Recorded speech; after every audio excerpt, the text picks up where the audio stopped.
सगळे आमचेच पैसे येऊन आमच्या लोकांना वाटले. इतका विश्वासघात कमी करायचा. नुकत्याच पार पडलेल्या नाशिक विधान परिषद निवडणुकीत धक्कादायक निकाल समोर आल्यानंतर संपूर्ण महाराष्ट्रात निकालाची जोरदार चर्चा सुरू झाली.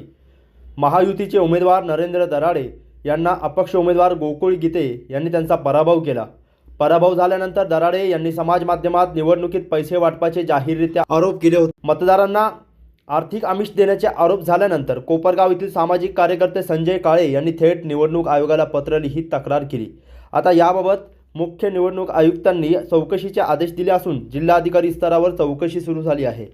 निवडणुकीत लागलेल्या धक्कादायक निकालानंतर आता पुन्हा एकदा नाशिकच्या निवडणुकीवरून चौकशी सुरू झाल्याने यात कारवाई होणार का याकडे आता सर्वांचे लक्ष लागले असून ही चौकशी सुरू झाल्याने दराडे बंधूंच्या अडचणीत वाढ झाली आहे. निवडणूक आयोगाकडे आपण काही तक्रार केलेली होती, नेमकं काय याचा संदर्भ आहे आणि काय तुमची मागणी आहे? नुकतीच विधान परिषद निवडणूक झाली, त्यामध्ये दोन उमेदवार उभे होते, एक गीते आणि दुसरे दराडे. या दोघांची निवडणूक झाली. या निवडणुकीमध्ये गीते हे विजयी ठरले आणि दराडे पराभूत झाले. दराडेचे बंधू हे एक MLC मेंबर आहेत, म्हणजे विधान परिषदेचे सदस्य आहेत आणि त्यांची फेसबुकला, व्हॉट्सअपवरती किंवा यूट्यूबवरती एक क्लिप फिरत होती. त्या क्लिपमध्ये त्यांनी सांगितलं, ते पत्रकारांशी किंवा कोणाशी तरी बोलताना सरळ म्हणाले की आमचेच पैसे घेऊन आमचाच कार्यक्रम केला. आणि उमेदवार स्वतः जो उमेदवार होता दराडे, त्यांनी देखील आम्ही फिरायला गेलो, जे मतदार होते त्या मतदारांना घेऊन फिरायला गेलो होतो, ही जी ट्रिप केली होती. इतके ओपनली जर कोणी उमेदवार किंवा MLC मेंबर जे लोकसेवक आहेत हे इतकं ओपनली सांगतात की आम्ही पैसे वाटलेत, आम्ही पैसे घेऊन मतदारांना घेऊन फिरायला गेलो वगैरे वगैरे.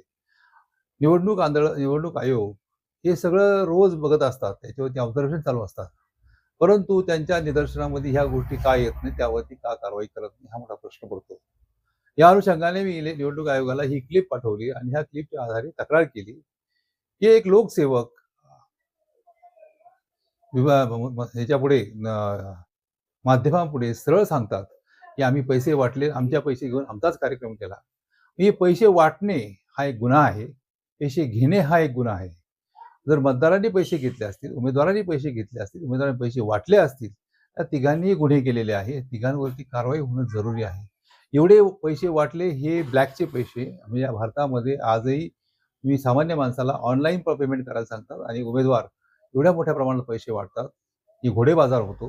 या संदर्भात कुठल्याही प्रकारची कारवाई निवडणूक आयोग करत नाही. या अनुषंगाने मी निवडणूक आयोगाला तक्रार केली आणि तक्रारीच्या अनुषंगाने त्यांनी निवडणूक आयोगाने नोटिसा बजावल्या आहेत आणि त्या चौकशा चालू झालेल्या आहेत.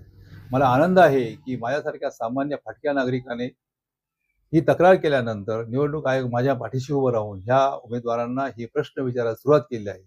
असेच प्रश्न प्रत्येक उमेदवाराला विचारले तर माझं ह्या देशाची लोकशाही खरंच जिवंत राहील, हा माझा प्रामाणिक प्रयत्न होता आणि आहे. मी तो दराडे कोण, काळा की गोरा त्याला देखील ओळखत नाही, तो गीते काळा की गोरा त्याला देखील ओळखत नाही, परंतु माझ्या देशाच्या लोकशाहीला जे धोका पोहोचवतात त्यांच्या विरुद्ध खंबीरपणे उभे राहण्याची ताकद मला भारतीय राज्यघटनेने दिलेली आहे, संविधानाने दिलेली आहे आणि त्या आधारे मी ही तक्रार केली आहे. निवडणूक आयोग आज माझ्याच्या पाठीशी उभा आहे, त्याबद्दल मी त्यांचं खरंच कौतुक करतो. परंतु ही केवळ राजकीय स्टंट नसावा, याची कारवाई व्हायला पाहिजे. माझ्या अनेक तक्रारी निवडणूक आयोगाकडे पडलेल्या आहेत, त्यापैकी एवढ्या एका तक्रारीची दखल घेतली गेली, बाकी तक्रारी दखल घेतलेली नाही. हा खेद देखील व्यक्त करतो.